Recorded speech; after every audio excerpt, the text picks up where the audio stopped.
Hello and welcome to Let's Review. I have mentioned this game in the past, specifically when I talked about The Royal Trap, which was also made by Hanako Games. This game, however, is something a little bit different, and in fact, it's a very interesting beast. Ladies and gentlemen, welcome to Princess Murder Simulator 2012. Let's start with the gameplay. Long Live the Queen is best described as a management game, where the thing you manage is the life of a princess. This is the main gameplay screen of Long Live the Queen. From here we can adapt our princess, who is here as you can see, in any way we choose. So if we look, we have our current skills. This is a save game from week 22, which is about halfway through a run through of the game. So as you can see, you have statistics that break down into four main sectors, which are social, physical, intellectual, and mystical. And from there, they break down into subgroups. So for example, we have royal demeanor, which is made up of composure, elegance, and presence. Or we have, say, economics, which is made up of accounting, trade, and production. Now, what we choose to do is we upgrade each of these skills by getting our character Elodie to take classes, which is here. And this gives you a vast number of things you can look at, and it all puts it in categories. So we have two class categories, which is morning and evening. And this is how she'll spend each week. Now if I go back to the skills, I'm currently in the process of training up public speaking and courtly manners. So I can select those, and when I hit done, she will take the classes for that week, and that will improve her skills in those areas. The numbers above each thing indicate the bonus you will get while studying them. So because we have a little bit of knowledge of conversation skills already, any conversation skill we attempt to put points into will be boosted a little bit by that. Meanwhile, our current mood, which you can see here, also affects how effective we are at certain classes. So at the moment we are categorized as angry. You'll notice we've got equal points in cheerful. However, it works on a priority system, so things to the left have priority over things to the right. So we would need 3 points in cheerful in order to be classed as cheerful, as opposed to having our 2 points in angry. And if you look here, you can see that our current angry mood is giving us a bonus to weapon training and to military training. So we've got a +1 on military and a +1 on weapons. It's also giving us a penalty to royal demeanor, so our royal demeanor studies would be less effective. Our expression, again, less effective. Our animal handling, which is down here, less effective. And our medicine, which is over here, and again is less effective. A lot of this game is about manipulating Elodie's emotions so that she's the most effective she can be at studying different things. Once you reach above 25 points on each of the 3 skills for an individual thing, you will then unlock an outfit. So at the moment I've just got her in her generic boarding school uniform. However, if we were to put on our tuxedo, that would actually be granting us a boost to our economics. However, since economics are already maxed out, there's not really much point doing it. Same goes for our magical girl outfit, which boosts our lumen skills. But as you can see, our lumen is currently maxed out. If I was to, for example, put enough points in presence, I would gain another outfit. But as I say, I'm currently increasing public speaking and court manners. So I will go to the class and I will hit done. The game is smart enough to remember what you did last week, rather than having you manually select everything each time, which is quite useful if you're being consistent. And you'll get a little bit of flavor text for what you did during the class. And then you'll quite often get events in between weeks. So here he's telling us that somebody's passed away. I'm going to speed through this just so that you don't have to see any spoilers. But what basically happens there is it checks to see what skills you've got, and if they're relevant, you may gain additional options. So for example there, it was talking about somebody from the kingdom.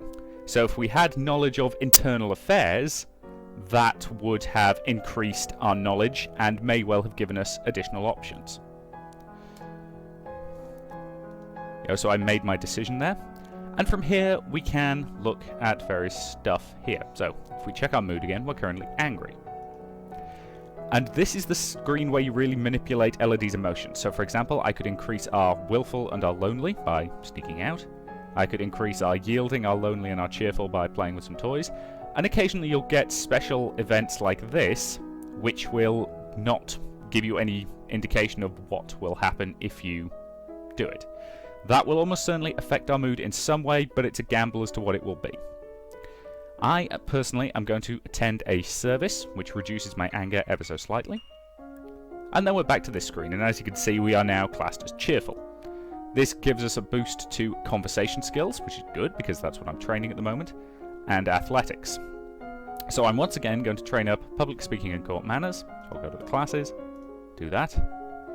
And this time, we've got a bonus from our cheerful, so we've increased by 17.71, as opposed to the 10 and a bit that it was last time. And fundamentally, that really is it for the gameplay of Long Live the Queen. The gameplay of Long Live the Queen is not terribly complicated, but I will say that it serves its intended function. It is designed to help you guide this princess through her appointed duties. And I'll be honest, it also gives you an awful lot of variation in the events you can see and the things that can happen. There are a shocking amount of different ways that this game can go, and I'll be honest, if you want to see all of them, you're going to need a strategy guide, though thankfully there have been people on the Steam forums who have knocked up some pretty good ones, so if you want to find one, it's not too difficult. Overall, the gameplay of Long Live the Queen really is there to serve the story. So then the question becomes, does that story hold up? Well, the story follows a young princess named Elodie. Following the death of her mother, she becomes the de facto ruler of her nation, and it becomes the player's job to guide her through the last few months before she turns 15, at which point she will be officially old enough to be crowned as the new queen. Now, does that count as the woman who rules a nation and yet is still unaccountably referred to as a princess cliché? I would say not, purely because they do specifically establish that she will be queen, she just has to come of age first. As you saw in the gameplay section, the way that you guide Elodie is by deciding what classes she will take, which enables her to gain more knowledge in different areas, and by deciding how she reacts to certain events. This can lead to an awful lot of different possibilities, and the way that you choose to build your version of Elodie can lead to her becoming a wise and benevolent ruler who the people love and she loves them in return, or it can lead to her being a psychotic warmonger who leads from the front and rains fire down on her enemies, or, and this is by far the most likely option, death. Not a particularly safe world, then. Oh, good lord, no. Elodie can die in a fairly spectacular number of ways. I mean, I've played this game through quite a few times, and I haven't seen them all yet.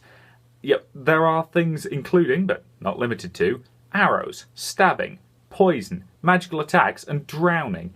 And that's not even close to a full list.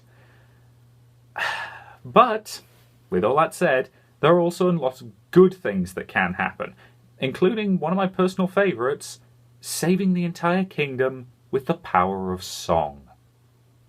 That seems a tad unlikely. Maybe, but it works, and honestly, it's really damn good when it happens. For a story that is as linear as it is, there really is an amazing amount of variation here, because while the events will always happen in the same order, things within them can change significantly. Angering the nobles early on, for example, can lead to them being absolute dicks to you during your first major ball, or it can even lead to them attempting a full-on coup. Oh yes, because historically coups have always ended up turning out well. Those who fail to learn the lessons of history and all that. The biggest problem with this game's story, honestly, is the fact that Elodie is an idiot. If you haven't trained her in a specific thing, she has no knowledge of it at all. Now, sometimes this makes perfect sense, like with her magical skills or with the fields of, say, espionage. However, when it's things like basic arithmetic, she ends up looking really quite dumb. And frankly, it ends up with me wondering what the hell they were teaching her for the first 14 years of her life. Yeah, that does seem somewhat odd. Perhaps she simply did not pay attention prior to her mother's death? Maybe, but it still feels a bit weird to me. Overall, I really do like this game's story.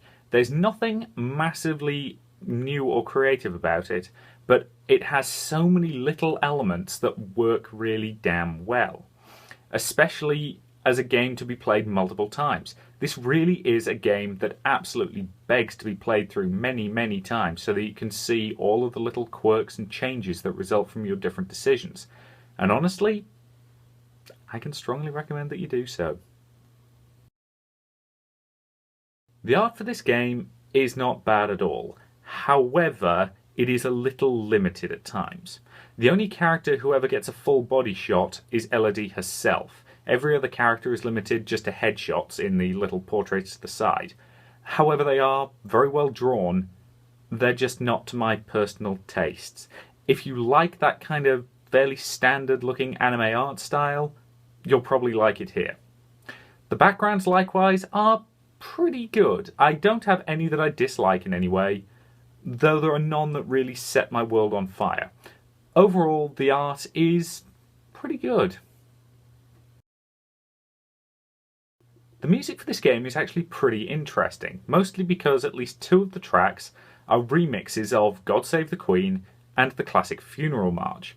And honestly, I don't have a problem with that because they work really quite well in context. As for the rest of the music, it's okay, but I think I would have liked a little bit more variety to it. You'll hear the same few tracks over and over again.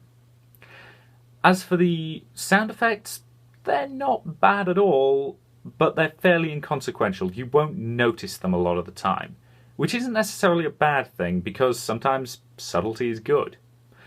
Overall, the audio is pretty good on the whole. So, did I enjoy Long Live the Queen? Yes, I did. Should you buy it? For a game that's apparently as linear as this one is, there really is a shocking amount of variety and things to see. It's one of those games you can happily sit down, do a quick run through in an hour or so, and just have a really interesting time trying to find something new and different. Overall, there is an awful lot here, especially given its price point, and frankly, I think I'm comfortable recommending it. Now, if you'll excuse me, I want to go see if I can unlock that Blessed by Cats achievement. I'll see you later.